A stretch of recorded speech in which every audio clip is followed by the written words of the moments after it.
We often hear about the dangers lurking in our food-added sugars, unhealthy fats, artificial ingredients. But what about a threat that's invisible to the naked eye, formed during the cooking process itself? This hidden danger is acrylamide, a chemical compound that forms in certain foods when cooked at high temperatures. Acrylamide is not an ingredient listed on food labels, making it a silent concern for many. However, this doesn't diminish its potential impact on our health. The International Agency for Research on Cancer classifies acrylamide as probably carcinogenic to humans, meaning there is strong evidence linking it to an increased risk of cancer. Imagine enjoying a plate of crispy French fries, unaware that the golden brown color, a result of high heat cooking, also signifies the presence of acrylamide. This seemingly harmless indulgence could be contributing to a much larger health risk. Acrylamide's presence extends beyond French fries, lurking in various commonly consumed foods, making it crucial to understand this hidden danger and how to minimize its presence in our diets. To understand acrylamide, we need to delve into the science behind its formation. The culprit is a chemical reaction known as the Maillard reaction, named after the French chemist who first described it in the early 20th century. The Maillard reaction is responsible for the browning and flavor development we often associate with cooked foods. When certain sugars and amino acids, the building blocks of proteins, are heated together at high temperatures, they undergo a complex series of reactions, resulting in the formation of hundreds of new compounds, including acrylamide. Think of a loaf of bread baking in the oven. As the heat penetrates the dough, the sugars and amino acids within it begin to interact, triggering the Maillard reaction. This reaction produces the desirable golden brown crust and the characteristic aroma of freshly baked bread. However, it also leads to the formation of acrylamide, particularly in the crust where temperatures are highest.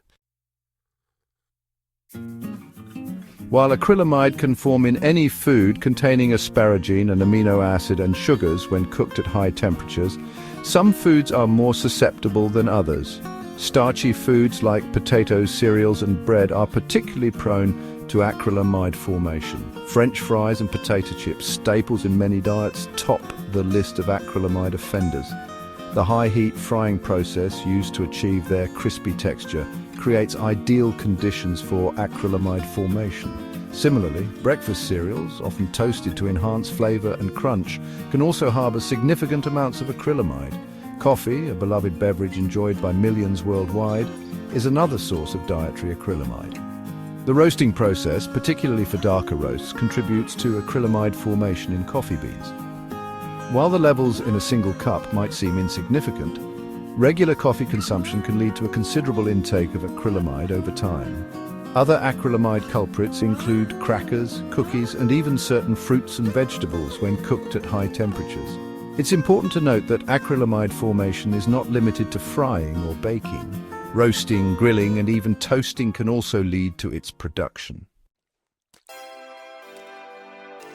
While completely eliminating acrylamide from our diets is nearly impossible, there are practical steps we can take to minimize our exposure and reduce the potential health risks.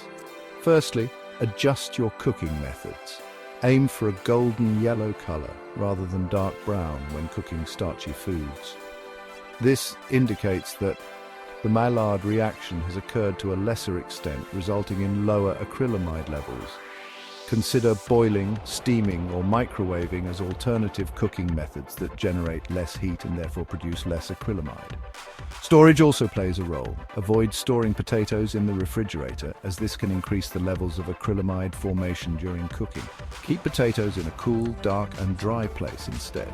When preparing potatoes, soaking them in water for 15 to 30 minutes before frying or roasting can also help reduce acrylamide formation. Finally, diversify your diet. Reduce your reliance on processed foods, which often undergo high heat processing. Embrace a balanced diet rich in fruits, vegetables, and whole grains, cooked using gentler methods to preserve nutrients and minimize acrylamide formation.